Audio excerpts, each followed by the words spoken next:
Братишки и сестренки, по многочисленным просьбам, вопросам от вас об Авалоне и авалонских картах мы и добрались до цикла роликов с гайдами для зачистки авалонских карт. А точнее, вы дождались, а я дописал достаточно материала для их создания. Для зачистки авалонских карт нам потребуется группа от 7 человек с высоким тиром предметов и мастерками на них. Ну, как минимум, ношение предмета в сотку точно должно быть вкачано для открытия доступа ко всем способностям оружия и возможности ношения 8 тира предметов. Ведь иногда намного выгоднее купить 8.0 или 8.1 предмет, чем создать его самому или купить тот же 6.3 с рынка. В первой части данного цикла роликов мы познакомимся с подробным описанием билдов, принципами игры на них и свапами, минимальным ИП, что должно быть у нас на данном тире при зачистке и примерами в заливке на мобах и боссах. По сути, авалонские карты можно чистить с группой от 7 человек, остальные роли в группе дополняются дополнительными ДД. Но помните, что у каждого РЛа в группе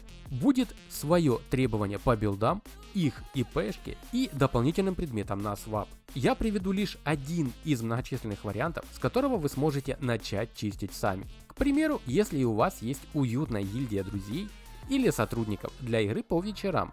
Ну и бывалым игрокам с прожженными КПшками они подойдут. Во второй части мы познакомимся с тактиками убийства боссов, а также возможными нюансами, что с этим будут связаны. В третьей части посмотрим подробно на пулы мобов и полноценное прохождение карты, одной или нескольких.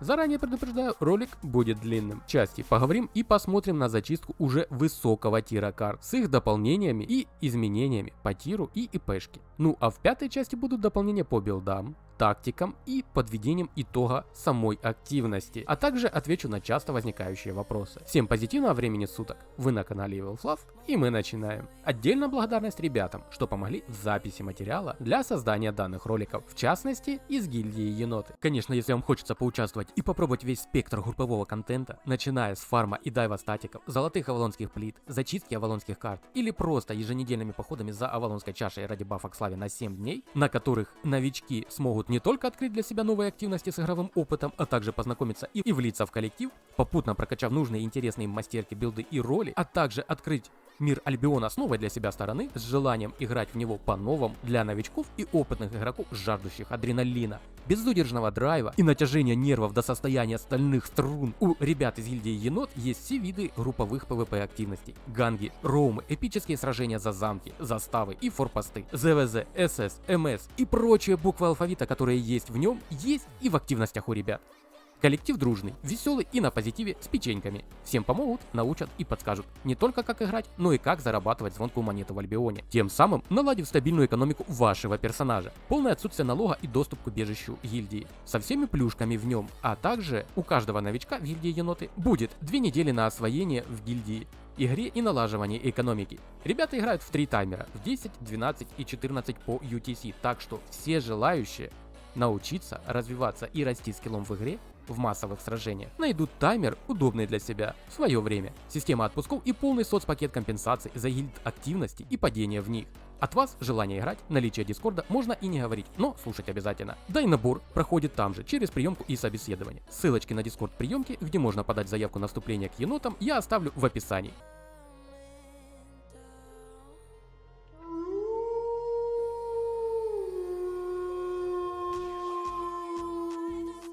И начнем мы со всеми любимых билдов на скип. Зачистка карты — это хорошо, но нам для начала нужно добраться до места открытия данжа, а потом еще и вывести все добро обратно в город. Для этого нам понадобится скип-сет, но уже для открытого мира, вариативности сборки которого достаточно много, но как костяк можно использовать такие вариативности. Если совсем по бедности, то собираем дешевый вариант. На голову берем шлем хранителя со способностью спасительный щит, что даст нам и союзникам при необходимости щит поверх нашего здоровья, прочность которого будет зависеть от количества нашего здоровья, более либо менее 40%. Также способность снимает с нас все эффекты с периодическим уроном, по типу темного проклятия, курсы и прочих. Из пассивных способностей берем неумолимый для сокращения контроля по нам. На тело берем куртку убийцы со способностью засада, что сделает нас невидимыми в определенной области. Внимание! в состоянии невидимости, мы все так же будем получать урон от атак по площади. Также любое применение способности выведет нас из этой невидимости. Из пассивных способностей берем либо гармонию разума, либо предпочтительней находчивость для сокращения времени восстановления способностей. На ноги берем рабочие сапоги шахтера со способностью бегства, что даст нам бонус 120% скорости передвижения, 200% грузоподъемность и повысит наше сопротивление контролю до заоблачных высот на целых 10 секунд. Но повергнет нас в молчанку на 13 секунд, в которой мы не сможем применять способности, кроме W, мистического посоха, накидку города, Форт Стерлинг для защиты от любого контрольного заклинания противника, которое будет нацелено на нас. Работает верхом, потому и берем. В левую руку берем эгиду звезд для повышения защиты от игроков. В правую руку мистический посох. К примеру, мне он очень нравится из-за его высокой функциональности и играбельности в многих игровых активностях. На Q используем способность мистическая защита, что даст нам 2 секунды щита и иммунитет к эффектам принудительного перемещения. На W используем бодрящее очищение, что снимет с нас и союзников все эффекты контроля и негативные эффекты, кроме дот урона, а также даст нам 40% скорости передвижения на 3 секунды. Из пассивных способностей берем спокойствие, что после каждого 5-го заклинания будет давать нам повышенное сопротивление от урона на 3 секунды. Из зелий берем банки гиганта 7-го тира для повышения максимального и текущего здоровья, а также наделит нас иммунитетом к эффектам принудительного перемещения. Из еды омлет 7-го плюс тира для повышения скорости восстановления наших способностей, либо 8-й сэндвич для повышения здоровья. Для тех, у кого с экономикой персонажа все хорошо, можно использовать сборку побогаче и эффективнее. На голову берем капюшон туманного охотника со способностью бессмертия, что не позволит нашему здоровью опуститься ниже 1 единицы в течение 6 секунд, а также наделит нас иммунитетом к вражеской трансформации от полиморфа. Из пассивных способностей находчивость, либо гармония разума. Хороший предмет, что позволит нам пожить еще 6 секунд, дотянув до гайки, либо отката какой-либо спасительной способности. На тело берем куртку туманного охотника со способностью облака тумана, которая превратит нас в туман и даст иммунитет от всего на 5 секунд. Замедлит нас на 20%. Позволит нам двигаться сквозь толпу врагов и урон по площади, а также засейвить кого-либо из союзников при необходимости. Плащ берем нежити, что делает нас невидимым на 6 секунд. Урон от способности по площади мы все так же будем получать. Но мы сможем применять любые способности во время невидимости, и это не выведет нас из нее. Из маунтов лучше брать для передвижения боевого коня 6-го тира и выше, или же бравую лошадь 7-го тира, что выдают нам за ежемесячную активность. Начнем с ролей танков и саппортов, с пересвапом на хилов для убийства боссов. Первая на очереди будет кобра, а точнее посох неподвижного взгляда, который заменит собой таймстоп. Нужен для фиксации и удержания пачки мобов на месте перед заливкой, давая тем самым время танкам для продления контроля. После чего уходит в пачку ДДшников, крутит откаты с куртки, стараясь не лутать их, прогрев с рунки королевской мантии. Сложность билда разве что в необходимости поддержания зарядов трансформации на нас, не ниже 3 штук, для возможности дать по мобам нашу W в форме кобры. На боссах пересвапиваемся в мейн хила для танков, с ниткой и капюшон берем призрака для двойных откатов. Договоритесь заранее с офф-хилом о вашей очередности откатов пачки. Касательно PvP билдов для дайва, либо свапа навстречу дайверов, поговорим после 5 роликов о PvE аспектах авалонских данжей.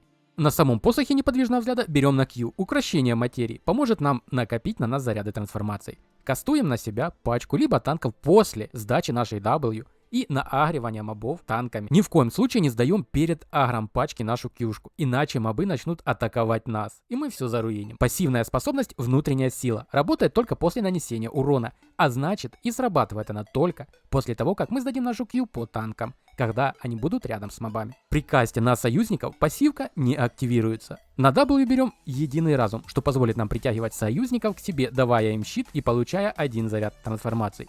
К примеру, при пробежке отстающего его можно притянуть к нам, ускорив процесс зачистки. И заодно поддерживать уровень зарядов между заливками пачек мобов. Либо сдвиг позиции, что позволит притягивать мобов в заливку при их разбредании. Получим заряд трансформации. На самом деле профитней, но все зависит от потребностей вашего РЛа. Превращение в кристальную кобру. Нам нужна ее W способность «Змеиный взгляд», что позволит удержать пак мобов в куче на одном месте, чтобы его перехватил танк и удержал в одной точке для заливки и шота группы мобов. На голову берем капюшон убийцы со способностью медитация, что позволит нам ускорить восстановление способностей на 80%. Навык потребует поддержания в течение 2,75 секунды. Его могут сбить. Будьте внимательны. Капюшон призрака, что сбрасывает куртку и не имеет такого длительного каста, не берем по одной простой причине. Он сбрасывает только куртку, а убийца откатывает 80% времени восстановления всех наших способностей, за счет чего и идет более скоростная зачистка данжа. Из пассивных способностей берем находчивость для сокращения времени восстановления способностей. На тело берем королевскую куртку со способностью Королевское Знамя, что ускорит время восстановления способностей у союзников на 50% в области вокруг нас, а у нас любимых на 30%. Из пассивных способностей находчивость. На ноги берем ботинки наемника со способностью Бодрящая пробежка для ускорения времени восстановления наших способностей. Из пассивных, опять-таки, находчивость. Плащ города Корлеон, что позволит нам давать 2 Q подряд и упростит настакивание зарядов трансформации в самом начале фарма. Ну и в процессе зачистки поддержание зарядов также упростит. Из еды омлет 7-2 для ускорения времени восстановления способностей и увеличения скорости чтения этих самых способностей. Из зелий берем успокаивающее зелье 5 тира, чтобы отагривать мобов при неудачных пулах. И, конечно же, не падать. На боссах мы делаем пересвап, превращаясь в мейн-хила, что хилит танков. На ногах берем способность Кувырок для сейва. В руки благодатный посох со способностью на Q, священная вспышка, что позволит нам хилить по области обоих танков. Первую Q способность, что хилит одну цель, не берем по, опять-таки, простой причине. Она имеет меньше время отката, да, согласен, но хилит одного игрока. При необходимости сразу похилить себя и обоих танков не справится с этой задачей, что и делает ее малоэффективной в длительной перспективе. На W используем Божественный Луч, что позволит удерживать мейн танка под уроном босса. Из пассивных способностей берем Вознесение для усиления Божественного Луча, каст которого невозможно будет прервать в течение 2,5 секунд. Таким образом, мы сможем, к примеру, доджить шарики с отбрасыванием на дискотеке. Е. Божественное Вмешательство выступает в роли экстренного подхила, либо нашего сейва. Не сдаем просто так и бережем для подходящего момента. В левую руку берем Небесное Кадило для увеличения хила, но вместе с тем уменьшим свою защиту от мобов и будем получать от тех самых мобов больше урона. Аналог на данный момент Факел Синего Пламени, что увеличит также наш хил, пусть и немного меньше, чем Кадило, но зато мы не будем получать увеличенный урон на боссах. Для тех, кто плохо уворачивается от урона боссов, однако будет второй момент. Попав в любую способность с контролем на боссе, простоим мы так, скорее всего, до начала тестовых работ как минимум.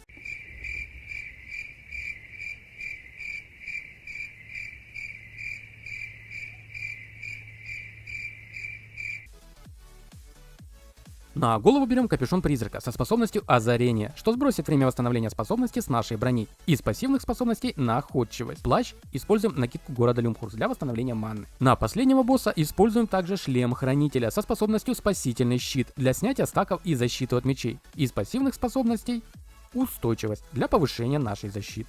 Роль по сути довольно интересна и в то же время проста, но требует собранности и внимания, чтобы при заливке мобов не только заморозить их, но и постоянно поддерживать заряды трансформации на себе, что при хиле танков на боссах. Ведь от нас потребуется не только хилить танков, но и давать откаты с куртки в пачку, придерживаясь ротации с офф-хилом, а также уворачиваться от АОЕ атак на дискотеке, к примеру, либо давать щит в пачку на Бедивере. Учитывая все сказанное, по моей шкале моли данный билд получает 3 ПВЕ моли из 5. В описании вы найдете расшифровку шкалы этих самых молей. Ну а мы переходим к ПЖК и его роли офф-хила на боссах. ПЖК или посох железного корня нужен для перелива урона между жирными мобами, либо ускоренным убийством противных мобов в пачке. На боссах выполняет роль офф-хила с поднятием, либо пересвап на мистический посох, либо ведьмы, и ускорение убийства босса по типу механизма с Авалона. Роль не требует наличия мастерок, лишь прокачанного ношения и подходит для обучения новичков зачистки авалонских карт. Я не буду объяснять и заострять внимание на предметах,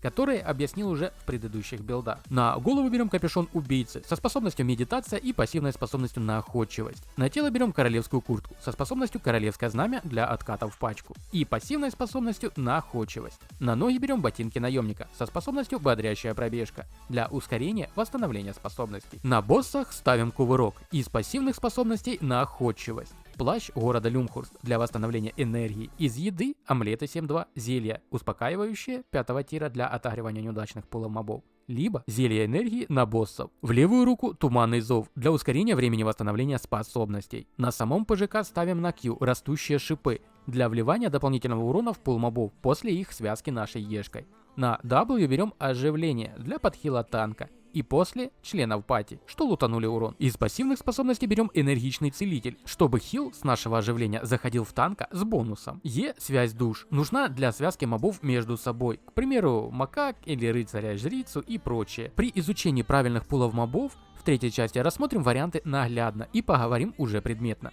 Данная способность значительно ускоряет убийство пула мобов за счет переливки урона между мобами. На боссах меняем голову на капюшон призрака, чтобы крутить двойные откаты с королевской куртки в группу ДДшек. На Бэдивере ставим шлем хранителя со способностью спасительный щит, что позволит доджить урон с его способностей мечей. В руку на боссах берем благодатный посох, на котором по сравнению с мейн-хилом, что описан на кобре, ставим пассивную способность энергичный целитель. И на W берем способность пробуждения для поднятия павших товарищей из нокаута. На том же механизме или чашке с рыцарем берем мистический посох. Ведьмовской, все зависит от команды РЛ. На Q, что скажет лидер, зачастую ставим цепной снаряд для дополнительного урона. На W изнурение для порезки. E в зависимости от используемого посоха. Из пассивных способностей берем спокойствие для увеличения выживаемости. Молот выполняет роль офф-танка, что помогает мейн-танку собрать пулы мобов благодаря кольцу и удерживать их после в одном месте. Благодаря стану с E способности агрить на себя мобов, что не входят в пул, для спасения ДД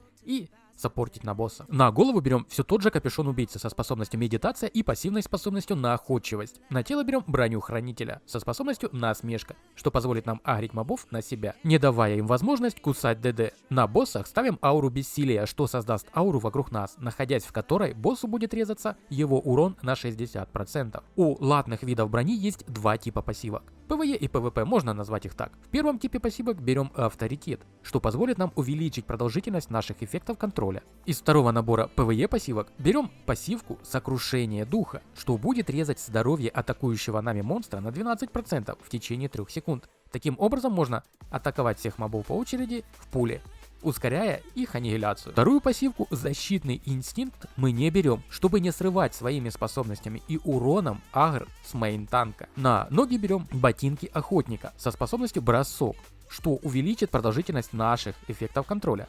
Применяем перед сдачей Е способности в пак мобов. Из пассивных способностей берем находчивость. Плащ используем бриджвача на зачистке мобов для порезки их сопротивления контролю. И люмхурста ставим на боссах. Из еды авалонский сэндвич 8.1 или выше для увеличения здоровья и продолжительности нашего контроля. Из зелий используем успокаивающее зелье для зачистки мобов и эликсиры энергии для боссов. В руки берем молот истинных снарядов с такими способностями. На Q железный крушитель, что будет резать сопротивление у мобов и снимать щиты. На W используем кольцо инерции, на которое мы и будем ловить пул мобов. Сдаем его сразу после луча Авалона, что даст мейн-танк. Е гиперстатика, имбовая способность, что позволит оглушить мобов на длительное время. Сдаем перед заливкой в удержание кобры, не забыв предварительно нажать сапоги. Из пассивных способностей энергичность, чтобы по мане не проседать. На боссах делаем свап. На Бэдивера ставим шлем хранителя, остальных же боссов берем просто булаву и туманный зов. На шлеме ставим способность щит и пассивную способность устойчивость для повышения нашей выживаемости. Прожимаем, когда на мейн-танке будет 3-4 стака. На булаве инкуба берем на Q способность оборонительный удар, что будет повышать сопротивление контролю и урону у нас и мейн-танка на 4 секунды. По сути, сможем держать данный баф постоянно, благодаря откату, что он имеет менее 2 секунд. На W берем охранную руну, что повысит сопротивление урону и даст иммунитет к оглушению и принудительному перемещению. Сдаем ее в пачку ДДшек, либо под себя с танком. На разных боссах играется по-разному. Из пассивных способностей берем энергичность, чтобы по манке не высохнуть. Е проклятие уменьшения, что будет резать здоровье босса, текущее и максимальное на 25%, а также наносимый им урон и хил на 40%. Используем для порезок способностей босса. Играется в синергии с мейн-танком и режем босса по очереди, давая либо продляя порезки друг друга. Мейн-танк – важная и ответственная роль, не для новичков и уж точно не для мобильных игроков. Как и молот. Играется через булаву инкуба, агрит мобов, удерживает их на себе и требует сдачи своевременного контроля в пул мобов. Требователен к мастеркам, тиру предметов и особенно к рукам и голове. Является РЛом группы и руководит общим процессом зачистки Авалонского подземелья. На голову берем колпак чистоты с лучом Авалона, благодаря длине которого и происходит сам процесс агро мобов с безопасного расстояния. Из пассивных способностей берем агрессию. На тело берем броню хранителя со способностью насмешка на зачистке мобов. Аура бессилия на боссах. Из пассивных способностей авторитет и защитный инстинкт. На ноги берем ботинки охотника с броском и пассивной способностью находчивость. Из плащей накидку города Форстелен, что поможет нам не попадать в контроль мобов при начале пула. В левую руку берем Туманный Зов, в правую Булаву Инкуба с такими способностями. На Q Священная Земля, что будет вешать молчанку на мобов в определенном радиусе и не позволит им кастовать свои способности. На W берем Обманный Удар, что позволит нам влетать в пачку мобов, не теряя время на бег, пока их будет удерживать Кобра. Из пассивных способностей Энергичность и E Проклятие Уменьшения. На боссах ставим Плащ Города Люмхурст и Капюшон Убийцы с медитацией и находчивостью. Призыватель Теней выступает основной порезкой группы, сдает свои Е для порезки в момент влета танка в пул мобов, а также режет пол при помощи зелий и пробивающего копья и шапки, повышает урон группы при помощи руны перед заливкой и режет сопротивление мобов при помощи капюшона в конце заливки пула мобов. Роль также подходит для обучения новичков, не имеет свапов на боссах, кроме одного. Посох Огниения для порезки сэра Бедивера в конце подземелья. На голову берем Капюшон Лазутчика со способностью Агония Смерти, что будет повышать наш урон, и нею же мы будем резать сопротивление мобов под конец заливки, когда у них будет оставаться меньше 50% здоровья. Из пассивных способностей Находчивость. На тело берем Королевскую Мантию со способностью Волшебная Руна, что будет стелить на 6 секунд под ноги руну, которая будет настакивать повышение магического урона на 5% каждую секунду. Стакаться будет до 6 раз. О позиционке игроков и настакивании бафов поговорим в дальнейших частях. Из пассивных способностей берем Агрессию для увеличения урона. На ноги берем Ботинки Лазутчика со способностью Портал Ярости для бафа к урону. Белым бегом на откаты, либо кувырком на боссах. Пассивная способность Находчивость. Либо Гармония Разума для урона. Плащ используем Контрабандиста для отката слота зелий. Из самих же зелий берем кислотные зелья, что будем забрасывать в группу мобов для порезки их сопротивления. Из еды омлеты 7-2 тира. В левую руку используем Туманный Зов для ускорения восстановления способностей. В правую Призыватель Теней с такими способностями. На Q Проклятая Смола, что кастуется под ноги мобам и настакивает на них дот урон. На W используем Пробивающее Копье, что наносит хороший урон и режет сопротивление мобов. Е. Внутренняя тень. Кастуем на танка, когда он влетает в группу мобов, для порезки их сопротивления урону. Ведь танк в латке и будет срабатывать нужный нам эффект Ешки. Из пассивных способностей Яростный, что повысит наш урон на 4 секунды после каждого пятого произнесенного заклинания. На 4 секунды. Свап на последнем боссе сэре Бедивере. Отходим перед второй фазой и одеваем посох Огниения, что своей ешкой разносчик чумы будет резать восстановление здоровья сэра Бедивера. Довольно-таки интересная, полезная и не менее важная роль в группе на зачистке. Блейза, по-простому пылающий посох, что будет помогать клепать мобов светочу. Имеет высокий урон в пул мобов, значительно ускоряя их аннигиляцию и увеличивает общий темп зачистки карт. Но нужно хорошо прожимать кнопки и соблюдать ротацию для максимального разгона бонусов к урону. На голову берем Капюшон Убийцы с медитацией и с пассивной способностью Гармония Разума для повышения урона. На тело берем Мантию Друида со способностью Неумолимая Мощь, что даст нам на 10 секунд баф, во время которого за каждое использование способности мы будем получать стак прилива сил, что будет увеличивать наш урон на 6%, стакается до 6 раз и действует еще 10 секунд. Из пассивных способностей берем Агрессию для увеличения урона. Настакиваем примерно так. Прожимаем куртку и получаем 1 стак прилива сил. Даем наши 2 кьюшки где-то в бок от пула мобов, чтобы не загреть их. Получаем уже 3 стака прилива сил. Прыгаем с сапог в союзника. На самом деле сапоги сдаем в любой удобный момент. К примеру, во время удержания коброй, чтобы сократить время. Поэкспериментируйте с удобной для вас последовательностью и ротацией самих способностей. После сдаем нашу Q в угол или любую другую сторону от мобов. Если же подождали удержания и прыгнули в этот момент в сапог, то можно и в мобов зарядить для большего урона. Добавляем сюда нашу кьюшку в тех же мобов и после сдаем нашу ешку под максимальным настаком и прогревом. На ноги берем адские ботинки с меткой жертвы, что увеличит наш урон на 35% на 4 секунды. Из пассивных способностей берем Гармонию Разума. Плащ Города Корлеон для сбрасывания времени восстановления нашей Q способности. Из еды омлеты 7-2, из зелий Успокойте 5 тира и зелье на энергию 4+ тира для подстраховки. На Блейзе берем вторую кьюшку Пылающее поле. На W яростную вспышку для удобства стака друид и хорошего урона по площади в пачку мобов, если закидывать будем в них. Из пассивных способностей берем Яростный для увеличения урона на 10% после каждого 5-го заклинания. Подходит для настакивания урона под друидкой. Е Огненный Вихрь аннигилирует парик мобов за секунды, чему даже Джонни Шторм завидует. На боссах делаем пересвап на Плащ Морганки. королевские сандалии с безрассудным броском, что увеличит наш урон, но порежет нашу защиту на 7 секунд. Пассивную способность берем концентрацию. На голову берем королевский колпак со способностью вечный источник, что сократит расход нашей энергии до нуля на целых 15 секунд, позволив нам спамить кьюшкой после сдачи ешки по боссу. Пассивная способность концентрация. Либо берем пассивки агрессию для увеличения урона по желанию и потребности РЛ. Веточ ДД-роль, которая вносит колоссальный импакт в заливку мобов и бодрит свою пачку порциями энергии. Круг вдохновления, что будет восстанавливать манну каждые 0,5 секунды, действует до 10 союзников. Из пассивных способностей берем агрессию для увеличения урона. На тело берем мантию друида со способностью неумолимая мощь для увеличения собственного урона перед заливкой. Из пассивных способностей берем агрессию. На ноги берем ботинки лазутчика с порталом ярости, что увеличит наш урон и поможет настакивать заряды с мантией друида. Из пассивных способностей берем гармонию разума для увеличения урона. Плащ Морганы со способностью метка ворона, что активируется при переходе в форму птицы и увеличит скорость каста нашей W. Чем выше тир из зачарования, тем меньше время восстановления данного бафа. Из еды используем омлет 7-2 тира, из зелий успокаивающее зелье.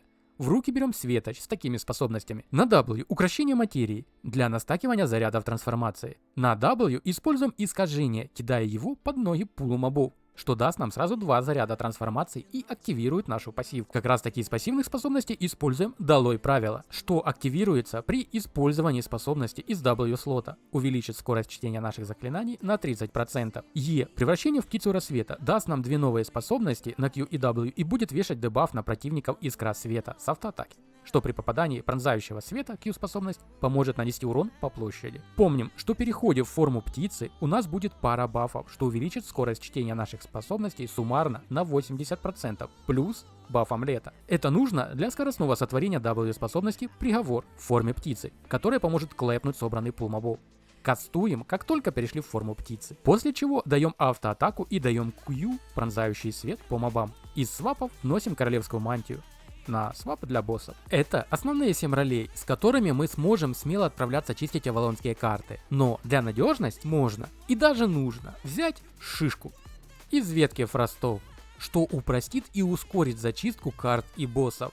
Также, если у вас большая КП или небольшая гильдия, либо дружный коллектив сотрудников, что играют по вечерам вместе, на роли дополнительных ДД можно взять Туманного Пронзателя из ветки луков, либо Плачущий Арбалет, как и так уже понятно из ветки арбалетов. Если очень захочется поэкспериментировать и покачать, а также найдется избыток лишнего серебра, из разряда дорого-богато можно взять Чертенка. Но скорее это будет по фану, нежели для какой-то реальной пользы. Подробно поговорим о билдах для доп. ДД в 4 части роликов о зачистке Авалона на высоких уровнях зачарования 8 тира. Правда и заработок. Чем больше людей, тем меньше прибыли. В целом для группы из 7-8 человек за таймер активности, что длится в среднем 3-4 часа, будет составлять от 10 миллионов серебра. Все будет зависеть от того, насколько вы быстро будете чистить сами карты. Сколько раз вы будете падать, ведь починка будет не из дешевых. У меня ремонт выходил в среднем от 590 единиц серебра, если я проходил весь данж без падений, до 1 миллиона, если упал с лутом пару раз. Маунтов, что вы будете использовать, а точнее показателя их скорости. Количество этажей в карте 1 либо 2. И конечно же самого тира карт 8.1 и выше. За зачистку карты 8.1 слава фармилась на прокачку мастерки 70-100 уровня за таймер с нуля. В целом, информации по авалонским данжам на просторах YouTube довольно мало из-за нежелания плодить конкуренцию тем, кто фармит их постоянно, а также ограниченности возможности открытия таких подземелий на самом кластере. У каждого РЛа могут быть свои билды, пожелания и правки. Я показал вам лишь один из возможных вариантов сбора. В современных реалиях, с учетом всех правок и изменений, а также выхода нового оружия и предметов. Также хотелось бы выразить отдельную благодарность гильдии Енот за предоставленную информацию и помощь в записи материала. Во второй части разберем боссов, их способности и способы их аннигиляции, конечно же с кнопками на билдах и их свапами. Пишите свои вопросы, предложения и дополнения в комментариях, а можем там с вами как всегда просто пообщаться, либо что-то обсудить.